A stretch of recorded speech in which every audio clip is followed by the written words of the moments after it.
Welcome back to the podcast, everyone. Today, we're diving into a topic that sits right at the intersection of, ancient history and our digital future. We're looking at the state of the global economy in 2026, the massive resurgence of gold, and a fascinating technological breakthrough called Quorium. Right. Joining me today to unpack all of this is our resident financial expert. It is great to have you here. It's an absolute pleasure to be back. And you really hit the nail on the head. We are at a very, very strange crossroads right now. We really are. On one hand, we have thousands of years of monetary history. And on the other, we have cutting-edge blockchain technology. Yeah. And right now, the global economic situation is kind of forcing those two worlds to collide.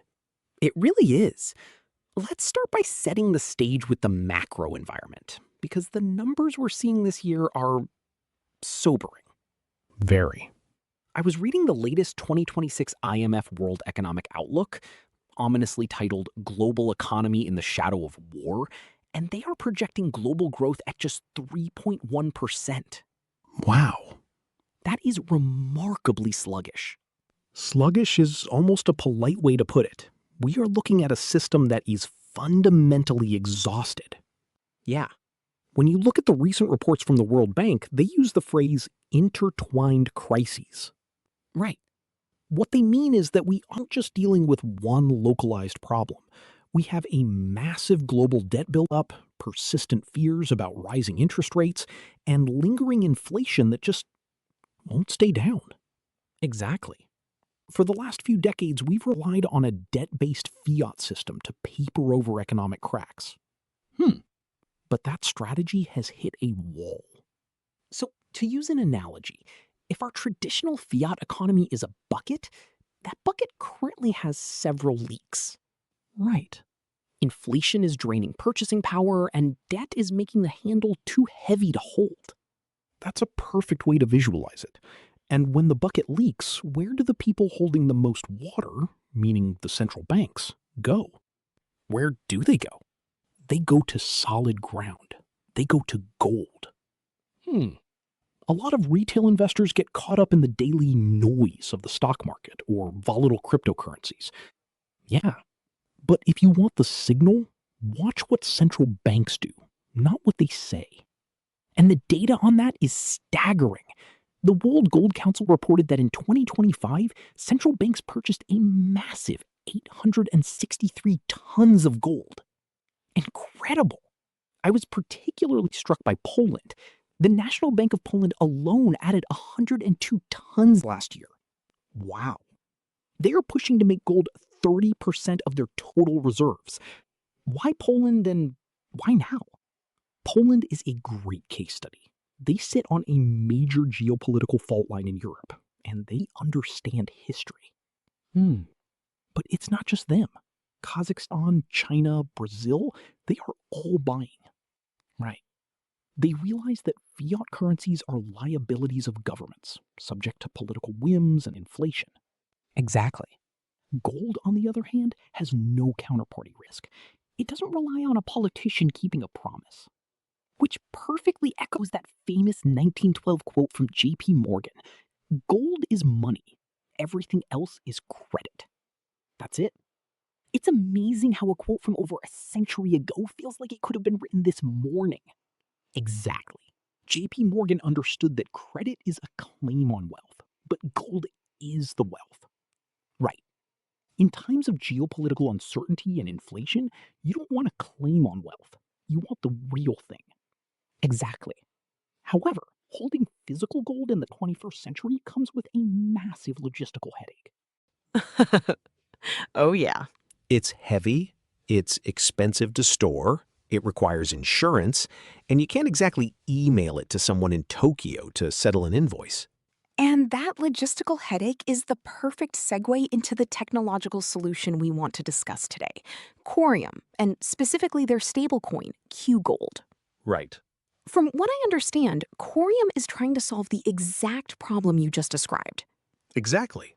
They want to give us the solid ground of gold, but with the high-speed transferability of a digital asset. That's exactly right. Quorium is stepping in to digitize ownership of this ancient asset. Hmm. The core mechanism is beautifully simple. One Q gold token equals exactly 1 troy ounce of physical gold. Okay. But the execution is highly sophisticated. They aren't just buying gold bars and putting them in a safe. Right. They are tokenizing physical gold bullion stored in highly secure locations, as well as utilizing something called the NI 43101 standard. I want to pause you right there because NI 43101 sounds like a barcode. It does. Can you translate that for our listeners? What does that standard actually mean for someone holding the token? Great point. Let's break that down. The NI 43101 is a strict, internationally recognized geological verification standard. Okay. It basically means that independent, highly qualified geologists have double verified that the gold reserves actually exist in the ground and are economically viable to extract. Wow. So Quorium is securing exclusive mining rights and tokenizing verified resources. So it's not just trust us, the gold is in a vault. No. It's mathematically and geologically proven wealth backing the digital token. Precisely. They are launching with a starting supply of 84,000 Q gold tokens. But because of these exclusive rights and verified reserves, they have a potential pool of $4.7 billion in resources available for tokenization. Wow. It's a massive scale. That scale brings me to a really interesting point about democratization. Yeah. Historically, if you or I wanted to buy gold, we'd buy a small coin and pay a huge retail premium over the actual spot price of gold. Exactly. But Quorium claims they are democratizing access. How does Q Gold change the pricing dynamic for the average investor? By tokenizing the gold, Quorium essentially allows anyone to access the highly liquid market for physical gold at wholesale prices, but in smaller, fractional denominations. You get the price efficiency of a massive institution without having to pay for the vault, the guards, or the armored trucks. That's great. The blockchain handles the storage, transfer, and verification instantly. That sounds like a major win for individual investors. It is. But I want to shift our focus to the macro level because Quorium's white paper mentions something really ambitious. Right? They talk about Q Gold becoming a sovereign neutral monetary unit. What does that mean for the global financial system? That is perhaps the most disruptive concept in their entire ecosystem. Okay.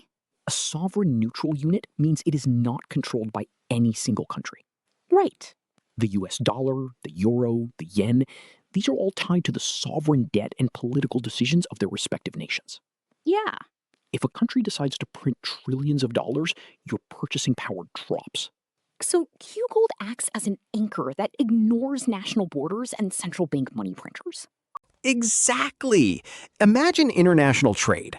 Right now, if a company in Brazil wants to trade with a company in Japan, they usually have to convert their local currency into US dollars, send it through a slow correspondent banking network, and convert it into yen. Oh, yeah. They lose money on exchange rates, pay massive fees, and take on currency fluctuation risk over the days it takes to settle.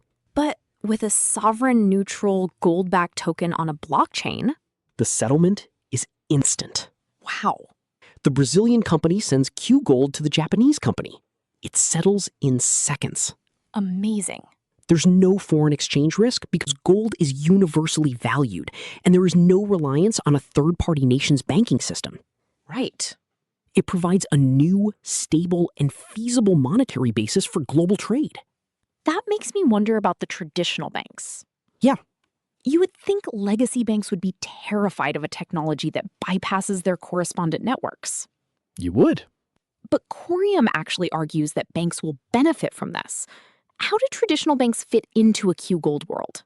Banks are actually in a tough spot right now. They are dealing with the same inflation and debt risks we talked about at the beginning. Banks need pristine collateral. They need assets that are rock solid. Right. Q Gold offers banks a highly mobile, liquid representation of physical gold. Okay. They can use it to diversify their own balance sheets without the nightmare of physically transporting gold between branches or central vaults. So it acts as a bridge. Exactly. It allows a traditional, heavily regulated bank to dip its toes into the efficiency of decentralized finance, DeFi, without having to buy volatile, unbacked cryptocurrencies. Exactly. Banks can offer their clients exposure to gold without charging them exorbitant storage fees. It also allows banks to engage in instant cross-border settlements themselves, dramatically lowering their operational costs. Wow. Quorium isn't trying to destroy the banking system. They actually offer consulting services to bridge the gap between traditional markets and the decentralized virtual world. That brings up a crucial point: regulation. Oh, yeah. Whenever we talk about bridging traditional finance and blockchain, the regulatory red tape is immense. It's massive. And the crypto space is notorious for projects that play fast and loose with the rules. True. How is Quorium handling the legal and compliance side of things? They are taking a very strict institutional-grade approach, which is necessary if you want to work with central banks and major institutions. Makes sense. For example, their white paper clearly outlines geographic restrictions. Okay. QGold is not available to citizens or residents of the United States, nor to anyone in sanctioned countries like North Korea, Iran, Syria, or Russia. That's a significant exclusion. The US is a massive market. Huge. But it shows they are prioritizing long-term legal survival over short-term capital grabs. Precisely. They require users to be of legal age, they enforce KYC, know your customer protocols, and they are very transparent about the risks, including the historic counterparty risks associated with gold representatives. By being transparent and compliant, they make themselves a viable partner for the traditional financial system, rather than just an unregulated crypto experiment. It really is a fascinating convergence. We started by looking at a struggling global economy burdened by debt, and we end up looking at a solution that marries the oldest form of money, gold, with the newest form of ledger technology. Yeah. It offers stability, sovereign neutrality, and unprecedented efficiency. It's the evolution of money. Right. JP Morgan said gold is money, and Quorium is just updating the delivery mechanism for the 21st century. Before we wrap up, I want to leave our listeners with something to chew on. Okay. We've discussed how central banks are hoarding gold, and how technology now allows us to trade it instantly across borders without national control. Yeah. So here's a question we'd like you to think about. If a sovereign neutral, gold-backed digital currency becomes the standard for global trade, what happens to the power of traditional fiat currencies and the governments that print them? Great question. Thank you for joining us today, and we'll see you next time.